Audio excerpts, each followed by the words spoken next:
क्या अमेरिका के जो जौहरी तजर्बात हैं ये दोबारा शुरू करने का फैसला ये रूस और चीन के बढ़ते असर और रसूख का जवाब है, या फिर ट्रंप इंतजामिया की दाखिली सियासी जरूरत है, या फिर इसे हम एक पॉलिटिकल स्टेटमेंट के तौर पे देखें?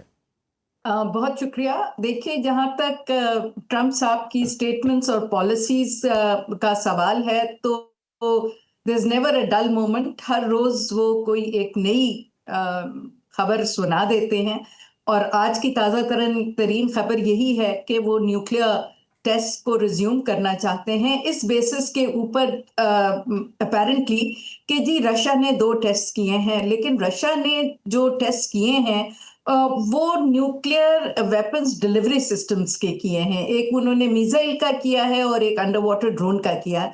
उन्होंने न्यूक्लियर टेस्ट नहीं किए और किसी भी मुल्क ने सिवाय नॉर्थ कोरिया के कोई न्यूक्लियर टेस्ट नहीं किया 1992 के ऑफ कोर्स बाद से, जब से ये इनका आर्म्स कंट्रोल हुआ था। ना रशिया ने किया है ना इन्होंने किया है। तो इस पे बड़ी दिलचस्प एक जो स्टेटमेंट है वो पुतिन की भी है कि शायद ट्रंप साहब को जो हमारे 2 टेस्ट हैं उन पे गलत ब्रीफ किया गया। और वो बेसिकली सेइंग कि हमने तो न्यूक्लियर टेस्ट नहीं किए, ही थिंक्स कि हमने न्यूक्लियर टेस्ट की हैं। और इस वक्त अगर आप देखें तो अमेरिका के पास सबसे ज्यादा न्यूक्लियर वेपन्स मौजूद हैं और रशिया उसके बाद, और चाइना का तो नंबर काफी बाद में आता है। तो इस वक्त 30 इयर्स के बाद इस टेस्ट बैन ट्रीटी को वायलेट करना, तो ये बिल्कुल एक कोल्ड वॉर मेंटेलिटी की तरफ बात जाती है। जहां तक सवाल ये है कि इससे क्या नतीजा निकलेगा, इसके 2-3 नतायज बड़े खौफनाक निकल सकते हैं। एक तो अगेन एक आर्म्स रेस दोबारा इसमें शुरू हो सकती है, जिसका फायदा किसी को भी नहीं है। दूसरा ये है कि चाइना और रशिया बड़ी तेजी से अपने defence weapons of course develop कर रहे हैं और अमेरिका को यही खतरा है कि शायद वो डिफेंस टेक्नोलॉजी में अब अमेरिका से आगे निकल जाएंगे, लेकिन उसका टेस्ट अच्छा नगमाना साहबा, एक चीज बताइए, ये किस हद तक हकीकत के ऊपर मबनी है कि अमेरिका जो है वो नेवाडा में तजर्बात करे, क्योंकि नेवाडा की जो सूरत हाल है मौजूदा तौर पे वो 1992 वाली नहीं है, क्योंकि जिस तरह मैंने पहले भी तज़किरा किया वो कंप्यूटर सिमुलेशंस के ऊपर उनकी निशानदही कर रहे हैं या उसकी सर्वेलेंस कर रहे हैं। तो क्या ये मुमकिनात में से है? नेवाडा में वही सिचुएशन है और नेवाडा में जब ये करेंगे तो अभी तक जो इंफॉर्मेशन आई है उसके मुताबिक ये अंडरग्राउंड टेस्टिंग होगी। अच्छा। और उससे लॉस वेगस को बहुत ज्यादा नुकसान होने का खतरा है, रेडिएशन का भी खतरा है और बाकी चीजों का भी खतरा है। और उसके जो पॉलिटिकल नतायज हैं वो तो बहुत ज्यादा खतरनाक है। ऑलरेडी बहुत सारे ममालिक और बहुत सारे जो न्यूक्लियर वेपन्स के खिलाफ ऑर्गेनाइजेशंस हैं उन्होंने इस पे बड़ा नेगेटिव रद्द अमल दिया है और कहा है कि ये इस न्यूक्लियर रेस की तरफ दोबारा नहीं जाना चाहिए। लेकिन आपने बड़ी इंटरेस्टिंग एक बात कही थी अपने क्वेश्चन में कि इंटरनेशनल पॉलिटिक्स तो अपनी जगह, तो क्या ये Trump needs something for his own internal consumption? तो बिल्कुल आप का तज्जिया ठीक है, क्योंकि इस वक्त ट्रंप साहब को काफी डोमेस्टिक फ्रंट पे डिफिकल्टीज का सामना हो रहा है और उन्होंने ऑलरेडी देखें जो उनका डिपार्टमेंट ऑफ डिफेंस था उसका नाम पुराना करके डिपार्टमेंट ऑफ वॉर कर दिया है कि वो एक अब थ्रेट परसेप्शन का जो कार्ड है वो खेलना चाह रहे हैं। अपनी नेशन को डरा के कि जी हमें हमें सिक्योरिटी की बहुत जरूरत है और हमें अपना जो हमारे दुश्मन हैं वो शायद दोबारा न्यूक्लियर टेस्टिंग शुरू हो गए। अब आम आदमी को तो ये टेक्निकलिटीज नहीं पता होती, तो ये जो पॉपुलरिस्टिक किस्म के स्टेटमेंट्स होते हैं इससे बहुत ज्यादा लोग खौफजदा भी हो जाते हैं और उन पे असर भी होता है इन बातों का। तो इसको बिल्कुल आप खारिजुल इम्कान नहीं कह सकते कि ये उन्होंने शायद अपने डोमेस्टिक ऑडियंस के लिए भी इस इशू को दोबारा रेस किया है। उन्होंने डेडलाइन कोई नहीं दी है कि उन्होंने कहा जी इमीडिएटली शुरू करें तो इमीडिएटली शुरू करने का मतलब है, ऑलरेडी देखें जो टेस्ट बैन ट्रीटी है उसका आई थिंक 2026 फरवरी में शायद वो खत्म हो रही है। तो या तो इन एंटिसिपेशन उन्होंने ये बात की है, और ये बात उन्होंने बड़े देखें एक अहम मौके पे की है। ये उन्होंने ट्वीट की है just before his meeting with Xi Jinping. तो या तो वो रिएक्शन देखना चाह रहे हैं कि चीन का क्या रिएक्शन होगा।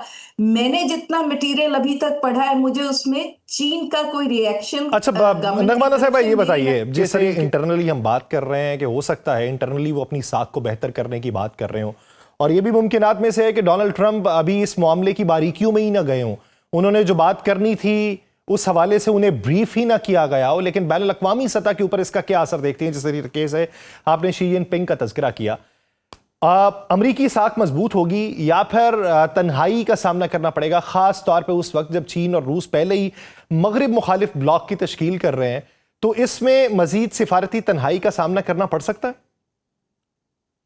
देखिए, जिस कदर का पूरी दुनिया में, यूरोप में आप देख लें और दुनिया में आप देख लें, तो एक एंटी न्यूक्लियर सेंटिमेंट आपको नजर आता है। लोग नहीं चाहते कि आप एक दुनिया को एक और न्यूक्लियर वॉर के दहाने पे ले आए, या न्यूक्लियर वेपन्स को और इतना ज्यादा सोफिस्टिकेट कर लें, या न्यूक्लियर टेक्नोलॉजी को इतना ज्यादा सोफिस्टिकेटेड बना लें कि वो मजीद उसमें खतरा बढ़ जाए। तो एंटी न्यूक्लियर सेंटिमेंट बहुत ज्यादा है। आप पाकिस्तान का ही अगर एग्जाम्पल ले लें तो देखिए, पाकिस्तान तो कभी नहीं चाहता था कि जनूबी एशिया में जो है वो न्यूक्लियर हथियार जो हैं वो इंट्रोड्यूस हों, और हम तो बड़े अरसे तक न्यूक्लियर वेपन फ्री जोन चाहते थे साउथ एशिया में। हमने भी मजबूरन टेस्ट किए थे बिकॉज हमें एक थ्रेट था आफ्टर इंडिया ने अपने टेस्ट किए। तो अगर ये दोबारा टेस्ट रिज्यूम करेंगे तो एक तो इनको क्रिटिसिज्म ऑलरेडी है, बहुत ज्यादा अमेरिका को क्रिटिसिज्म फेस करना पड़ेगा, और मजबूरन फिर जो चीन और रूस है वो भी अपने टेस्ट दोबारा शुरू कर देगा। इस वक्त सिर्फ दुनिया में एक मुल्क है जो जिसने टेस्ट किया है, और वो साउथ कोरिया है। नहीं, अदरवाइज तो देखिए किसी ने ये वायलेट नहीं की हुई। अच्छा नगमाना साहब ये बताइए, आपके ख्याल में रिएक्शन इतना शदीद क्यों है? क्या उसे खदशा है कि ये फैसला मशरिक़ वस्ता में एटमी अदम तवाज़ुन को मजीद खतरनाक बना देगा? ईरान ने तो कंडेम किया है। ईरान ने तो बहुत सख्त अल्फाज में इसको ऑलरेडी कंडेम कि वो उसने तो कहा है ये तो पूरे आलमी अमन को मजीद खतरा है। तो एक तरफ ट्रंप साहब कहते हैं मैं वॉर्स खत्म कराना चाहता हूं, मैं पीस प्रेसिडेंट हूं, और मैं चाहता हूं कि पूरी दुनिया में अमन और तरक्की और सारा कुछ हो। लेकिन दूसरी तरफ ये एक और जो कॉम्प्लिकेशन है, उन्होंने उसका आगाज कर दिया है इंटरनेशनल रिलेशंस में, जबकि ऑलरेडी रिलेशंस काफी टेंस हैं। देखिए, काफी ज्यादा मैं सब लोग परेशान थे कि ये चीन और अमेरिका का इतना ज्यादा टेंशन है, ये कहाँ तक जाके खत्म होगी। तो अभी ये ट्रंप और शी की मीटिंग में आपने देखा कि थोड़ा सा टेम्परेचर डाउन हुआ है, वो भी इस वजह से कि प्रेसिडेंट ट्रंप थोड़ा सा उन्होंने रिट्रीट किया है।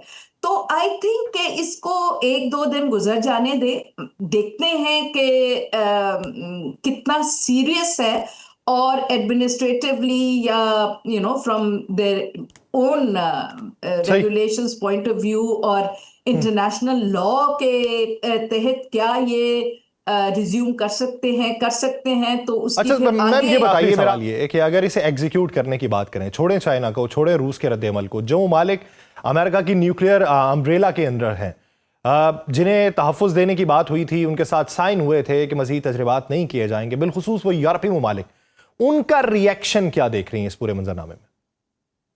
देखिए, मैंने यही बात शुरू में कही थी कि यूरोप में तो बहुत ज्यादा एंटी न्यूक्लियर सेंटिमेंट है, और बहुत ज्यादा ममालिक जो हैं वो अपने खासतौर पे न्यूक्लियर एनर्जी के जो प्लांट्स है वो भी डीकमीशन कर रहे हैं। अच्छा। और उन्होंने जिस किस्म का दो आलमी जंगों में देखा है, वो नहीं चाहते कि ये न्यूक्लियर वेपन या न्यूक्लियर टेस्टिंग दोबारा रिज्यूम हो।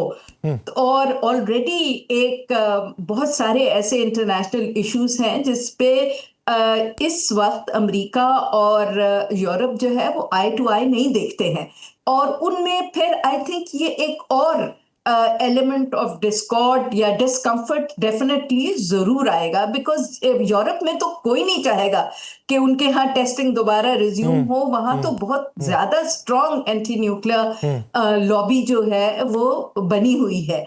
तो ये अगले 2-3 दिन बहुत ही अहम और दिलचस्प भी यानी होंगे।